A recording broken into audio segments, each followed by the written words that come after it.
welcome to my podcast on real relationships. My name is Sophie Passon and I am a relationship expert, international speaker and best-selling author of a book, Your Other Half. I decided to start this podcast because in my opinion, relationships are currently not being portrayed as what they really are. Whether you're watching the news, TV or social media, the perception given to people is wrong. And my aim is to talk about what happens in the real world, talk about real stories and listen to what real people think, do or go through, as opposed to creating expectations of something that doesn't actually exist. I may not agree with everything that is said by my guests, but it is their chance to express their opinions and their stories. And here today we have Jonathon Aslay. Hi, Jonathon. How are you? Good, thank you. How about yourself, Sophie? Not bad, thank you. So what we're going to talk about today is dating and emotional triggers. So first of all, tell us a little bit about yourself, please. Okay, well, I'm going to try to make this short and sweet because I want to get into the topic. Well, I'm a professional dating and relationship coach. My particular niche happens to be people that are in midlife, and that's what I say is after baby making years and before retirement. So if you're 42 or 69 listening to me, you're probably in the right spot. And why I chose to work in this particular demographic is that after turning 40 and going through a divorce, I found myself single, being, wanting to, find love, if you will. And at the time, this was about a decade or so ago, the world had changed a lot. We had this thing called online dating. And I'm like, and I thought it was really simple. You program exactly what you want and something would magically appear. Like you can, no, it doesn't. like going on to Amazon saying, I want to buy, this book or whatever. And it doesn't. And what happened was in my first year after my divorce, I had over 100 internet dates. Mm-hmm. And I had met fantastic women, really had a good time, but something wasn't right in each one of these scenarios. And it took me a year to realize that the something wasn't right was me. And so I began to study relationships much deeper. I got my hands on any book I could, anything I could get my hands on, books about relationships. But what was interesting, Sophie, is I was addicted to online dating. It wasn't even the dating, it was the talking to women via the internet. And I was communicating with women all across the country because you had access to people all across the country. And interestingly enough, I was developing with friendships because I wanted to hear their experiences. And then many of the women would reach out to me and say, hey, Jonathon, will you check out my profile and help me make it better? So I started to give advice on helping to improve their profile. And then weeks later, I'd get a phone call. Oh my God, Jonathon, I met a great guy. Thanks for helping me. And then they'd say, will you read the guy's profile and tell me what you think? So then I would read the guy's profile and start to give my feedback. And then I'd share it. And then weeks later, I get a phone call. Oh my God, you were so right. He's exactly the way you described. So I thought, why not write an ebook about online dating? And from that moment, I birthed a dating and relationship practice that I had no designs on doing 10 years ago. And now I found my passion because not only do I study human behavior, I literally practically have a PhD in it for the amount of hours I've spent. I really do find a passion in helping others remove the blocks that they might be experiencing to opening their heart to love. And that could be and it's not just the online dating, area. It's all the blocks that remove us to love. And so what do you find are common ones? Well, so we'll start with the surface level things. It might be, so from a dating perspective, I think most everyone is yearning for connection. Mm-hmm. Okay. We're yearning for connection, whether it's a man or woman, yearning for connection. And yet many of us may not be emotionally mature enough to be in a healthy, happy relationship or emotionally ready to be in a healthy, happy relationship. And that's in conflict with our desire to connect with another human being. And I would also say a lot of people need to recognize that because they actually believe that they are emotionally ready and mature. This is the hard part because the ego is very sneaky. The ego is all about self and portraying itself in the best light. And yet, the minute you interact with another human being, you know, chaos starts to ensue, because if deep down you might have childhood wounds that cause you to, have negative patterns and belief in your life, or you've had traumas in your life, whether it was in childhood or as an adult, it begins to affect your ability to interact with another person, because our feelings are like moving targets. And so, and because I particularly coach women on understanding men, a lot of times the questions of why did he ghost, or why are men commitment phobic, or why can't men show up more, chivalrous and so forth. Well, the why is because we human beings are flawed. And I don't even like saying the word flawed. We just, we're complicated creatures, and most everyone has good intentions. I really get sad when I hear about, I don't believe any man or any woman intentionally ever wants to hurt another human being. No, of course not. And also, not all men are that way, or not all women are the other way, so to speak. Yeah, but and even when something does affect you, it's really an opportunity to look inward and say, how can I love myself in this process, versus pointing the finger that they did something wrong.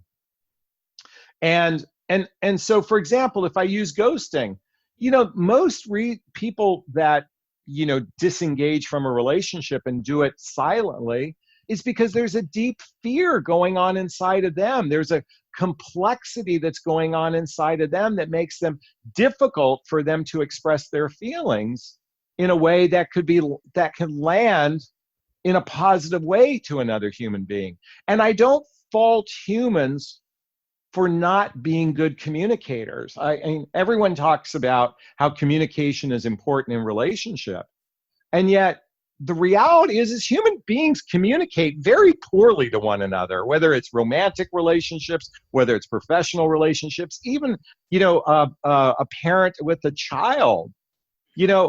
Many of us were raised in a way where our parents communicated to us in a very violent way, like, don't run out in the street, or don't do this, or don't do that. And by the way, let me say, counter to that, parents also are very loving too. But when we're raised in a complicated way of communicating, there's no wonder we have problems in relationships. Yeah, I think that the thing of communications as well is it is important, but a lot of people don't have the foggiest idea how to do that. And they don't learn necessarily. That's the main issue, is not, wanting to learn. Well, I can tell you that most people in their ego think they communicate really well. So when someone doesn't like what someone says, well, I said it perfect, why couldn't they say it perfect, kind of thing. But that's our ego's sneaky way of making us superior. So when someone communicates and it doesn't land well, we have a choice. We can condemn that person, they're bad communicators, or we can say, you know what, I'm going to choose love. I'm going to say, you know what, they did the best they could with what they know.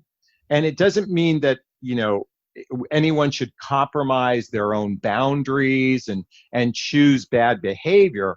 I'm just saying, recognizing that if I would love to encourage everyone in the dating realm to have compassion for other human beings.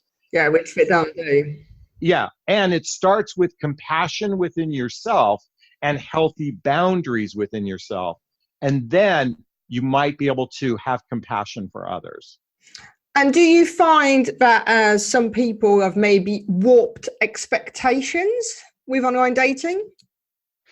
I think having fantasy or warped expectations, because really I see that as a kind of a fantasy, is very prevalent. I mean, Elizabeth Gilbert, who wrote Eat, Pray, Love, said today's American dater is the most narcissistic dater on the planet. They want their best friend, their best lover, financially stable, all these great things from somebody else. and yet they're not willing to show up that way. And that's the thing. A lot of the time, they want all of these people, or the perfect partner, to be all of these things. But when you ask them what they've got to offer to the party, so to speak, well, actually, they don't. Well, they certainly haven't. There's a possibility of an overinflated ego on one side, and then yet there's the other side of the equation where many people have such self-loathing, self-criticism, lack of self-worth that they become doormats to other people. So there's there can be two sides of the equation: an overinflated ego, or almost a non-existent self-worth for an individual that causes them to accept bad behavior from someone else. And so this is the tricky part of interpersonal relationships. And so, everybody asks me, why is love so hard? And I'm like, love isn't hard whatsoever. Relationships with people can be complicated, but love in and of itself is not hard. Love is very easy. It's when we're not in our own loving is when it can be hard. When an individual, for lack of a better word, may not love themselves, it can be very difficult to be in a loving state. And you talk a lot about compassionate dating. Yeah. So tell us a bit more about that. So, I've observed that I come from the baby boom generation, and most people in my age demographic are either Gen X or baby boomers. And this is those two generations are the last of a traditional way of dating. The traditional way of dating is men are leaders, men are in charge, men pay for dates. It's all patriarch based. Okay. And there's such an irony because women want to give that responsibility to men. I want men to be in charge. I want men to be in men. I want men to lead the process. And yet, what's the number one biggest complaint from women? Why are men commitment phobic? That's like the number one complaint is why are men, and yet you want them to be in charge of the process. And so I say, you're giving the job to the wrong person. You want to be in charge of your relationship destiny. And that's the first premise of compassionate dating, is you are in charge of your own destiny. Okay? You do not give that to someone else.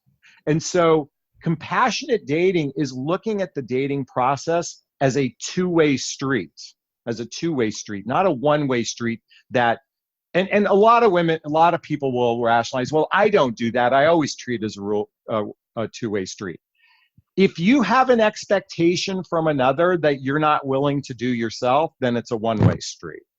And paying for dates is a perfect example for that. I expect men to pay for dates. And in compassionate dating, you treat the process as a two-way street. If he treated you one time, you say, hey, I want to show my appreciation by taking you out the next time and treating.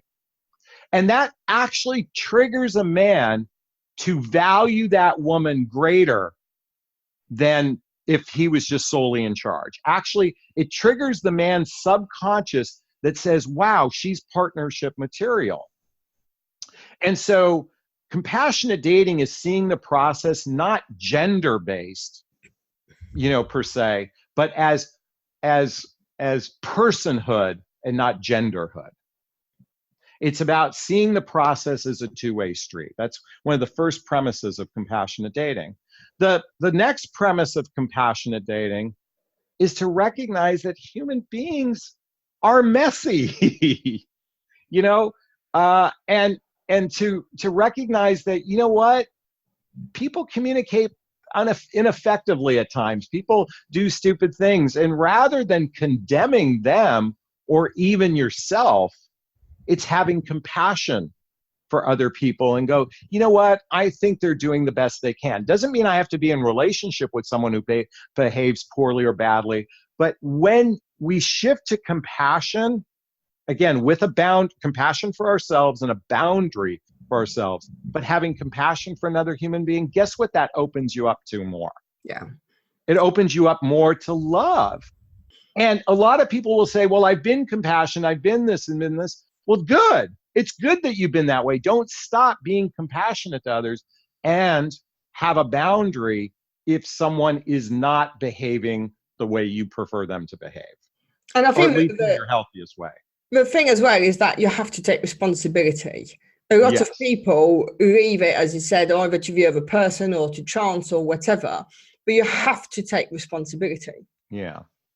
Many people are resistant of the two-way street of dating. There's still this traditional, premise for the baby boom and Gen Xers. And what's fascinating is if you look at the younger generation, they operate completely different. They're spending time, they're actually treating it as a two-way street more so than the older generation.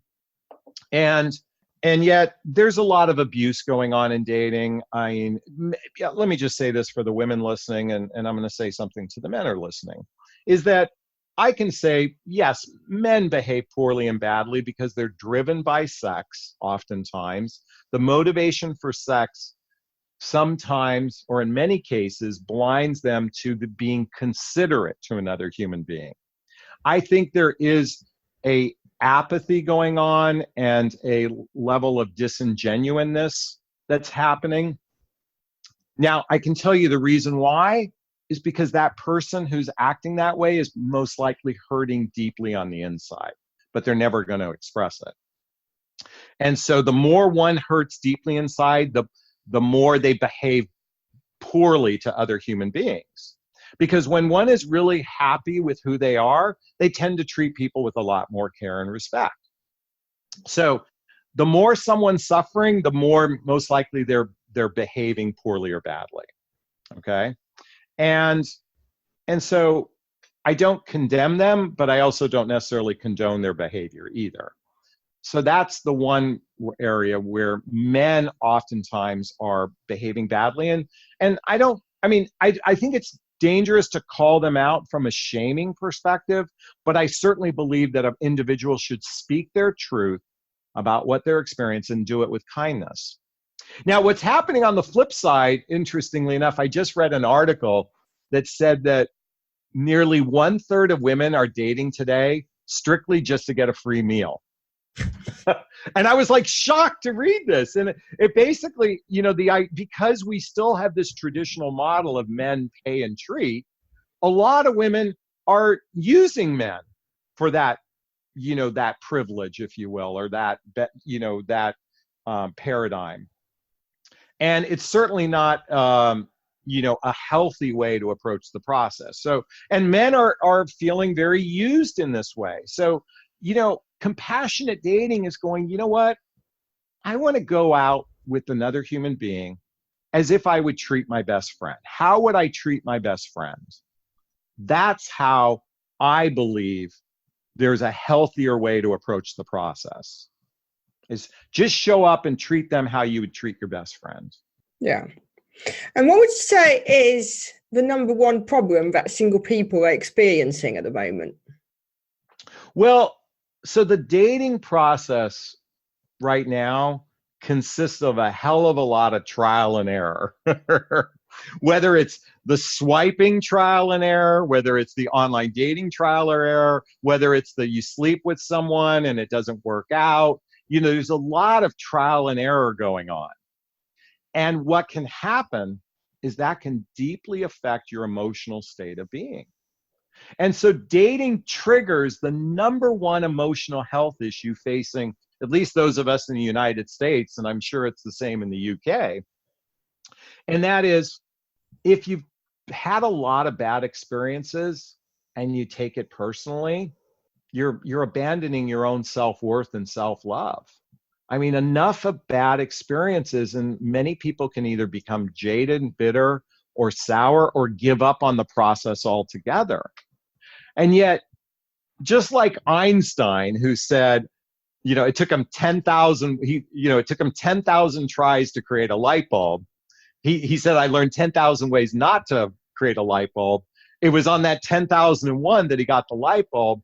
That's what dating is about. It's a trial and error experience to finding a relationship. And so One of the reasons why women work with someone like myself is that as a dating coach, is my job is to help you avoid a lot of those errors and those tries to create more greater success opportunities by recognizing compatibility, shared values, blendable lifestyles, emotional maturity, because we've operated for thousands of years on one premise of dating, and that's chemistry. If there's, I mean, I'm going to exclude the arranged marriages kind of things. But ultimately, for the longest time, chemistry was the only factor considered on whether or not you choose a relationship. If you had chemistry, you'd just go let the chips fall where they may with everything else. And now those other factors, shared values, blendable lifestyles, emotional maturity, are the keys to relationship success. So it's important, and it's important to have chemistry. So women work with me in particular to help them gain clarity on what really works for them. What are they genuinely looking for, so they don't have to keep that trial and error methodology, because after a while, dating can really fuck with your emotional well-being. And so what would be the process if someone, was to start that? Because in this country, in the UK, they're starting to hear about dating coaches, but it's still very new. Is it? Okay. Yeah, it's still very, very new. And some people are even maybe a bit dubious about it. So what would you say, how do you work, and what would be the benefit as far as you're concerned? And, explain what it entails. Here's the tricky part.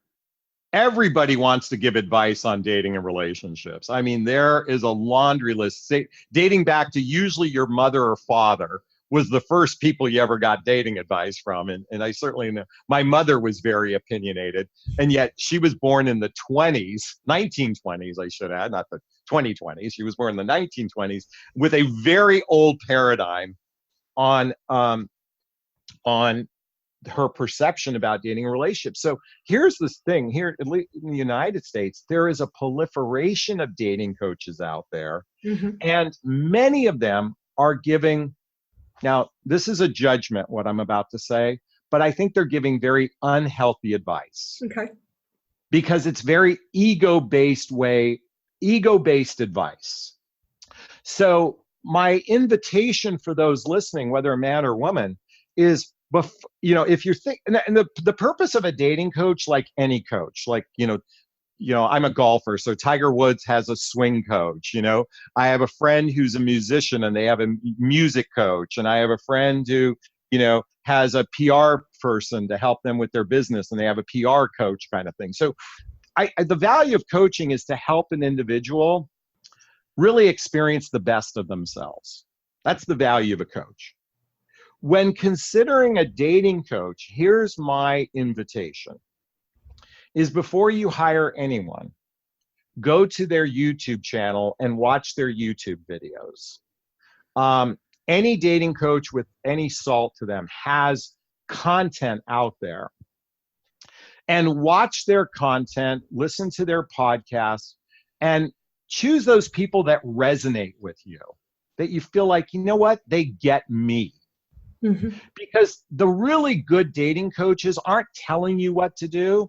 The really good dating coaches get you. They understand what you're going through, and they're giving, it triggers real common sense advice. Now, this can be tricky because our ego wants perfect. So our ego can hear certain advice, go, oh, you're telling me what I want to hear. But there's a big difference. The good dating coaches get you. They get what you're experiencing. And really, you take someone like myself, because I talk into the divorce demographic, that 75% of singles who are over 45 seeking love are divorced.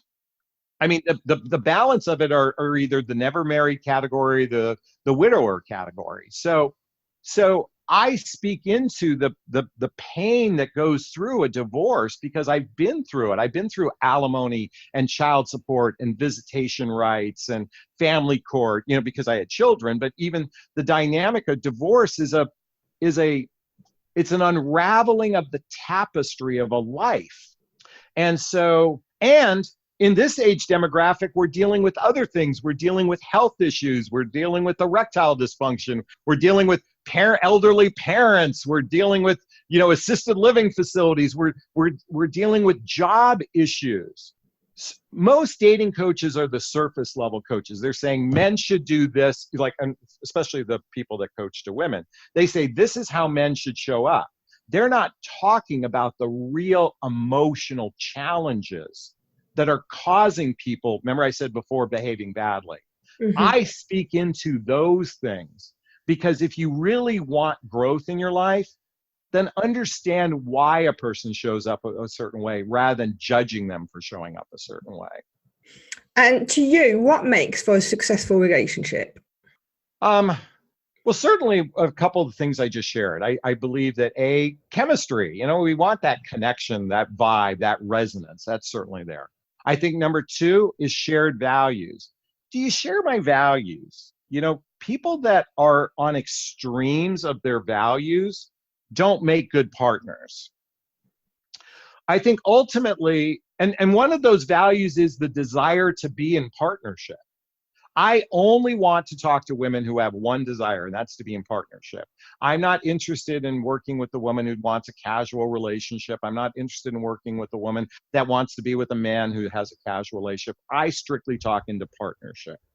Now, whether that's marriage or something else, that's who I want to speak to. So that value's very important to the way I coach. And so choosing people that also want that. So when you're talking to someone who says, oh, I just want a casual relationship, I just want to have fun, I have no real goals, that's not the person I encourage my clients to choose. So shared values. Next is blendable lifestyles. My belief is, what's the purpose of dating if you're not going to eventually be in partnership? And what's the purpose of choosing someone whose lifestyle is completely, unblendable or meldable with yours? Now, Sophie, here's where it gets kind of tricky because women oftentimes will abandon their lifestyle to accommodate a man's lifestyle. In my age demographic. Well, in the age demographic I deal in, women will pretzel themselves to fit into a man's lifestyle. Now, I'm saying my age demographic. Not always, but majority of the time. And that is very unhealthy, rather than choosing someone whose lifestyle can blend in yours. And so, this has to do with your work schedule. This has to do how far you live from one another. This has to do whether or not you have children and blend those things. There's a lot of moving parts in blendable lifestyles because people will complain, oh, our lifestyle had nothing to do with the end of the relationship, but the lifestyle had everything to do with whether or not you guys built a good relationship together. So blendable lifestyles. And the last and the most important piece is emotional maturity. We talked about communication a moment ago, and I said how many people communicate poorly, but relationships are going to have conflicts. Whether you like it or not, they're going to have conflicts. And choosing a partner that is emotionally mature enough to resolve conflicts with ease. In other words, do they fight fair? Okay. And just because someone might be mature, in other words, they pay their bills, they go to work on time, they, give to charity. Sure, that's maturity, if you will. I'm talking about emotional maturity. Do you know how to be in a healthy, happy relationship? And that's one of the hardest things to determine in the early stages of dating because we're amped up on chemistry. We're jonesing for that next fix of chemistry, and we're not paying attention to the signs of someone's emotional maturity. And that's where a coach like myself comes in to help guide a client. Like I put together a 70-page workbook for my clients to help them determine a man's emotional maturity. And what happens is the woman oftentimes recognizes, well, I might not be that emotionally mature either. So it's really a good test for inner work as well as paying attention to whether or not someone's capable. And emotional maturity looks like this. Do they take responsibility for their choices? Do their actions match their words? And do they act like a victim or a victor? And those are three key things to emotional maturity: actions matching words, personal responsibility for choices, and do they act like a victim in life or are they a victor? Okay. Well, Jonathan, believe it or not, we're nearly at the end of our time together. So can you just share one last thing that you want to leave everybody with? Thank you so much for asking. For everyone listening, my invitation for you, first and foremost, is have compassion for yourself if you're out there in the dating world. The reason why I say compassion for yourself is this isn't easy. As much as we, and myself included, the idea of the fantasy of love should be easy. Finding a life partner, finding someone to be in relationship with takes work, whether we like it or not. And so be compassionate for yourself, and because there is going to be this trial and error, and please don't let bad experiences jade you, affect you, because there could be a really wonderful partner right around the corner when you're open up to love. And that's my invitation, is to remain open and receptive to love, because it's the greatest game in town. Well, Jonathan, thank you so much. My pleasure. That's all we've got time for today. And for everybody else, if you enjoyed the show, then please subscribe, leave us a review, but more importantly, come back for the next episode. Thank you.